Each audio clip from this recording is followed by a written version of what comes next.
Kentucky Wildcats still compete in the SEC East? That's the question. Can they? After capping off a 10-3 season, ending the season with a win over Penn State in the Citrus Bowl, and having the best season in school history, a lot of people have been writing off the Kentucky Wildcats for the 2019 season because they lost key players Benny Snell and Josh Allen and 17 of the seniors, and 9 seniors starting on defense. But this Kentucky team still has talent. And even though they have talent, do they have the talent to still compete in the SEC East? The Kentucky Wildcats have talent, and they are good at developing talent. People forget that Josh Allen was a 2-star recruit. So Kentucky is very good at developing players. But can they do enough developing to compete in the SEC East? That's the question. The key players for the Kentucky Wildcats this season would be running back A.J. Rose, a.k.a. Sim Rose, who had 442 rushing yards on only 72 carries, and he averaged 6.2 yards per carry and 5 touchdowns.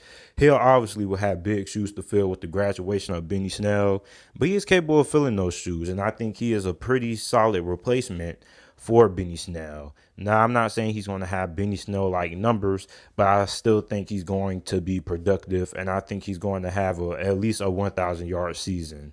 And also at the wide receiving position, Lynn Bowden, who had a great sophomore year, he's going to have big shoes to fill as he's going to ease into that number one wide receiver spot. He had 745 receiving yards with 67 receptions, 5 receiving touchdowns, and he averaged 11.1 yards per catch. Lynn Bowden is going to be a big part of the Kentucky offense this year if the quarterback play holds up. So on the offensive side of the ball, they lost some guys. They lost a really good offensive lineman, and they're gaining some guys. Some guys are going to have to step up. Some guys like A.J. Rose and some guys like Lynn Bowden are going to have really have some big seasons. On defense, we already know they lost the great player that was Josh Allen, and then taking his place is linebacker Jamar Boogie Watson, who in 2018 had 24 tackles, 5 tackles for loss, and 5 sacks. Now, that's pretty much the only notable player that they have on defense. But the biggest question is, how good will Terry Wilson be? This team is going to be relying on Terry Wilson. Terry Wilson is going to have to be the star.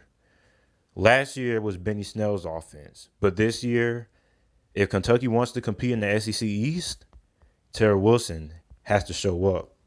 He cannot have the inconsistent games that he had the first half of last season. He's going to have to carry this Kentucky team. This Kentucky team is only going to go as far as Terry Wilson takes them.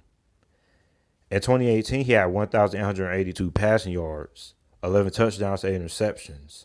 He completed 67% of his passes. He also had 547 rushing yards with 4 rushing touchdowns. But like I said, Kentucky will only go as far as Terry Wilson takes them. And they have a pretty easy schedule, especially in the SEC, when they only really play 2 really good teams, and that's Georgia and Florida.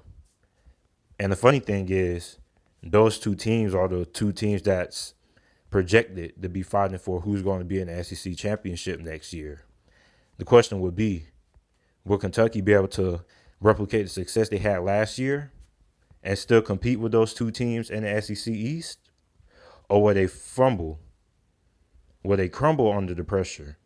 Will they not be able to replicate the season? And will they completely flop or completely drop off from what they were last year? And by what I mean drop off, from 10-win season to a 6-win season, that would truly be a disappointment.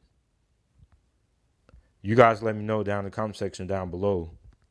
Can Kentucky compete in the SEC East? Make sure to like the video and subscribe. And